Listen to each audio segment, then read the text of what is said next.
Welcome to Blizzard Fire. We hope this video helps fire up your solution. In this video, I will explain how to copper jacket lead bullets.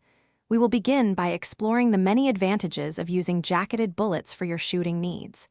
Then, we will cover the necessary materials and crucial safety precautions you must take.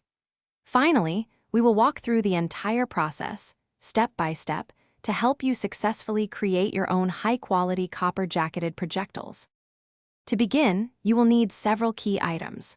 First, source high-quality lead cores and seamless copper tubing, typically in diameters like 0.452 inches. A sturdy swaging press with appropriate dies is also essential. For safety, always wear protective eyewear and gloves. Ensure your workspace has excellent ventilation to avoid inhaling lead fumes, which can be harmful. The first step involves cutting your copper tubing to the exact length needed for your desired bullet weight and caliber. Next, anneal the copper by heating it to approximately 1000 degrees Fahrenheit and then allowing it to cool slowly. This process softens the metal, making it pliable.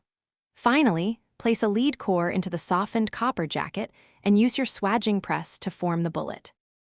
After swaging, use specific forming dies to shape the bullet's ogive, meplat, and boat tail, achieving its final aerodynamic profile. The primary benefit of copper jacketing is a dramatic reduction in lead fouling, which keeps your barrel cleaner for longer. Additionally, these jacketed bullets typically achieve higher velocities and offer superior accuracy, making them an excellent choice for various shooting applications.